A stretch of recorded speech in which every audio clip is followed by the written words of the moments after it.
Hello everyone, welcome to school education.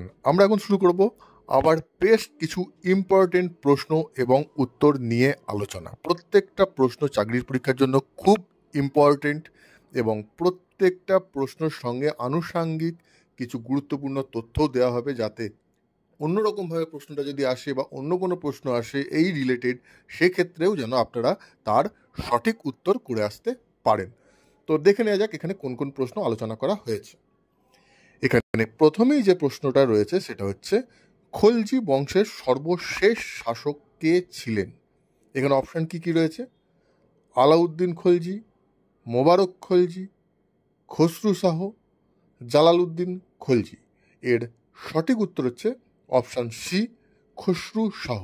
Khasru Shah ছিলেন খলজি বংশের সর্বশেষ শাসক এবং এই খসরু শাহকে হত্যা করে গিয়াসুদ্দিন তুগলক বংশ প্রতিষ্ঠা করেছিলেন। সুতরাং এই খসরু শাহকে কে পরাজিত এবং হত্যা করেছিল?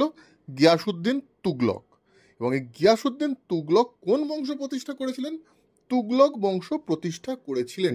এখানে আমরা কি দেখলাম? খলজি বংশের শেষ শাসক কে ছিলেন? খসরু শাহ। তো আমাদের এখান থেকে জেনে নেওয়া উচিত যে খলজি বংশের প্রতিষ্ঠাতা কে ছিলেন। খলজি বংশের প্রতিষ্ঠাতা ছিলেন জালালউদ্দিন খলজি। জালালউদ্দিন খলজি এই খলজি বংশ প্রতিষ্ঠা করেছিলেন এবং তিনি 1290 থেকে 1296 খ্রিস্টাব্দ পর্যন্ত তিনি শাসন করেছিলেন। এবং তারপর সিংহাসনে কে বসেছিলেন? এবং তারপর সিংহাসনে বসেছিলেন আলাউদ্দিন খলজি। প্রত্যেকটা পয়েন্ট কিন্তু ইম্পর্টেন্ট। নেক্সট প্রশ্ন, হিস্ট্রি অফ ইন্ডিয়ান মিউটিনি বইটির লেখক কে? খুব ইম্পর্টেন্ট প্রশ্ন, বহুবার পরীক্ষায় এসছে প্রশ্নটা, সুতরাং এই প্রশ্নটার উত্তর সম্বন্ধে আপনাদের জানতেই হবে। এখানে প্রশ্ন হচ্ছে, হিস্ট্রি অফ ইন্ডিয়ান মিউটিনি বইটির লেখক কে? এখানে অপশান কি কি রয়েছে? T R Holmes, Surendranath Sen, J B Malleson, Veer Savarkar. এর সঠিক উত্তর হচ্ছে option A, T R Holmes. History of Indian mutiny বইটির লেখক হচ্ছে টি আর হোমস। এই বইটি থেকে আমরা কি জানতে পারি? এটাও কিন্তু প্রশ্নে আসতে পারে যে এই হিস্ট্রি অফ ইন্ডিয়ান মিউটিনি এই বইটি থেকে আমরা কি জানতে পারি? এই বইটি থেকে আমরা 1857 খ্রিস্টাব্দের মহাবিদ্রোহ সম্বন্ধে জানতে পারি। তাহলে কি জানতে পারি? 1857 খ্রিস্টাব্দে যে মহাবিদ্রোহ বা সিপাহী বিদ্রোহ হয়েছিল সেই সম্বন্ধে আমরা জানতে পারি।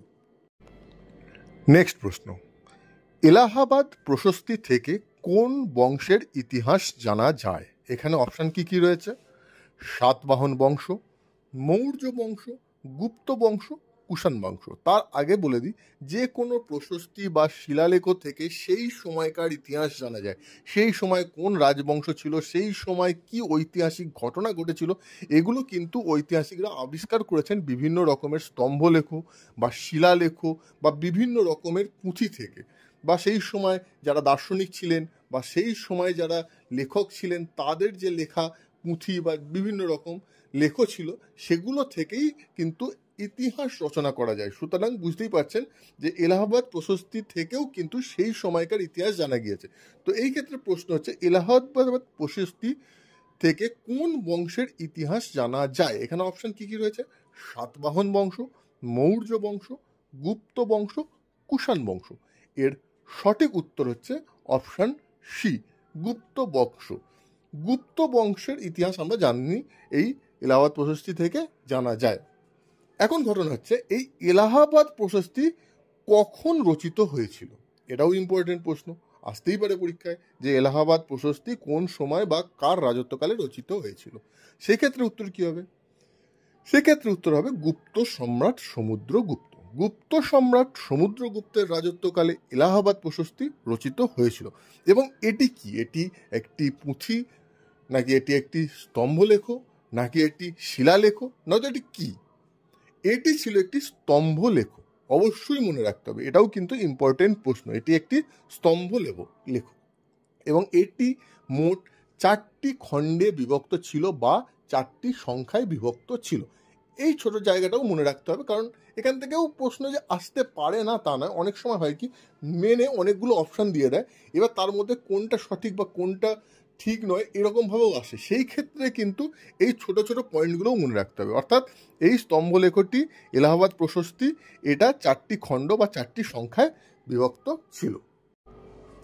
নেক্সট প্রশ্ন, পুষ্যভূতি বংশের রাজধানী কোথায় ছিল? এখানে অপশন কি কি রয়েছে? পুরুষপুর, কর্ণ সুবর্ণ, তাম্রলিপ্ত, থানেশ্বর। এর সঠিক উত্তর আপনারা ভেবে নিন। যে কোনো প্রশ্নের সঠিক উত্তর বলার আগে আপনারা সবসময় ভেবে নেবেন যে সঠিক উত্তর কী হবে, তারপর দেখবেন যে আপনারা যেটা ভেবেছেন বা আপনারা যেটা জানেন সেটার সঙ্গে উত্তর সঠিক হচ্ছে নাকি। তাহলে আপনারা বুঝতে পারবেন যে আপনাদের প্রিপারেশন কত দূর এগিয়েছে। এর সঠিক উত্তর হচ্ছে অপশান ডি, থানেশ্বর। পুষ্যভূতি বংশের রাজধানী ছিল থানেশ্বরে। তো পুষ্যভূতি সম্বন্ধে যতক্ষণ আমরা দেখছি ততক্ষণ পুষ্যভূতি বংশের প্রতিষ্ঠাতা কে ছিলেন এবং পুষ্যভূতি বংশের শ্রেষ্ঠ রাজা কে ছিলেন। শ্রেষ্ঠ রাজার সম্বন্ধে তো অবশ্যই আমাদের জানতে হবে। পুষ্যভূতি বংশের প্রতিষ্ঠাতা কে ছিলেন সেটা আগে আমরা জেনে নিই। পুষ্যভূতি বংশের প্রতিষ্ঠাতা ছিলেন নরবর্ধন। ভালো করে মনে রাখবেন, পুষ্যভূতি বংশের প্রতিষ্ঠাতা ছিলেন নরবর্ধন। এবং শ্রেষ্ঠ রাজা কে ছিলেন? শ্রেষ্ঠ রাজা ছিলেন হর্ষবর্ধন। হর্ষবর্ধন তাহলে কোন বংশের রাজা ছিলেন? হর্ষবর্ধন ছিলেন পুষ্যভূতি বংশের রাজা এবং পুষ্যভূতি বংশের শ্রেষ্ঠ রাজা ছিলেন এই হর্ষবর্ধন। নেক্সট প্রশ্ন, কোল বিদ্রোহ কোথায় হয়েছিল? এখানে অপশন কি কি রয়েছে? মধ্যপ্রদেশ, উত্তরপ্রদেশ, উড়িষ্যা, বিহার। এর সঠিক উত্তর কি? এর সঠিক উত্তর হচ্ছে অপশন ডি, বিহার। কোল বিদ্রোহ হয়েছিল বিহারে। চিরস্থায়ী বন্দোবস্ত প্রবর্তনের পর কোল উপজাতির উপর জমিদার ও মহাজন শ্রেণীর অত্যাচার অত্যাধিক পরিমাণে বৃদ্ধি পেয়েছিল এবং এর ফলে কোলেরা বিদ্রোহ ঘোষণা করেছিল। সুতরাং কাদের এগেনস্টে বিদ্রোহ ঘোষণা করেছিল? জমিদার ও মহাজন শ্রেণীর বিরুদ্ধে, কারণ তারা তাদের উপর অত্যাচার করা শুরু করেছিল। এবং এই বিদ্রোহ কত খ্রিস্টাব্দে হয়েছিল এটাও কিন্তু ইম্পর্টেন্ট প্রশ্ন, যে কোল বিদ্রোহ কত খ্রিস্টাব্দে হয়েছিল এবং কত খ্রিস্টাব্দ থেকে কত খ্রিস্টাব্দ পর্যন্ত চলেছিল সেটাও কিন্তু অবশ্যই মনে রাখতে হবে। এই বিদ্রোহ 1820 খ্রিস্টাব্দে শুরু হয়েছিল এবং 1820 খ্রিস্টাব্দ থেকে 1802 খ্রিস্টাব্দ পর্যন্ত স্থায়ী হয়েছিল। দুটো পয়েন্টই কিন্তু মনে রাখতে হবে যে কোল বিদ্রোহ কত বছর স্থায়ী হয়েছিল? প্রায় 12 বছর, অর্থাৎ 1820 খ্রিস্টাব্দ থেকে 1832 খ্রিস্টাব্দ পর্যন্ত স্থায়ী হয়েছিল। নেক্সট প্রশ্ন, প্রথম মহিলা বিশ্ববিদ্যালয় কোথায় গড়ে উঠেছিল? এখানে অপশন কি কি রয়েছে? নাগপুর, পুনা, কলকাতা, এলাহাবাদ। এর সঠিক উত্তর হচ্ছে পুনা। প্রথম মহিলা বিশ্ববিদ্যালয়, অবশ্যই মনে রাখবেন এক্ষেত্রে যেন ভুল করবেন না যে প্রথম বিদ্যালয়। অনেক সময় প্রশ্ন তাড়াহুড়োর মধ্যে পড়তে গিয়ে ঠিকমতো অনেক স্টুডেন্ট দেখে না, সেই ক্ষেত্রে প্রথম বিদ্যালয় করে দিয়ে চলে আসে। প্রথম বিদ্যালয় না, এখানে কিন্তু বলা হয়েছে প্রথম মহিলা বিশ্ববিদ্যালয়। কোথায় গড়ে উঠেছিল? পুনাতে গড়ে উঠেছিল। পুনা কোথায়? মহারাষ্ট্রে। এবং এই বিশ্ববিদ্যালয় কবে গড়ে উঠেছিল? খুব ইম্পর্টেন্ট প্রশ্ন, এটাও আসতে পারতো যে প্রথম মহিলা বিশ্ববিদ্যালয় কত খ্রিস্টাব্দে গড়ে উঠেছিল। সেক্ষেত্রে উত্তর কী হবে?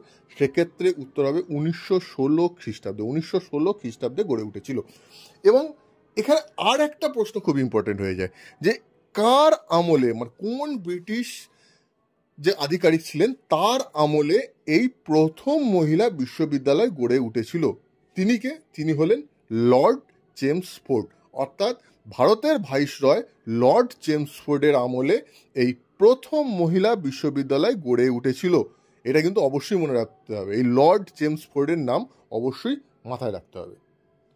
নেক্সট প্রশ্ন, মহান অক্টোবর সমাজতান্ত্রিক বিপ্লব কত সালে সংঘটিত হয়? এখানে অপশন কি কি রয়েছে? 1912 সালে, 1915 সালে, 1917 সালে, 1920 সালে। এর সঠিক উত্তর হচ্ছে অপশন সি, 1917 সালে। অর্থাৎ মহান অক্টোবর সমাজতান্ত্রিক বিপ্লব 1917 সালে সংঘটিত হয়েছিল। নেক্সট প্রশ্ন, সৌরজগতের কোন গ্রহটি লাল গ্রহ নামে পরিচিত?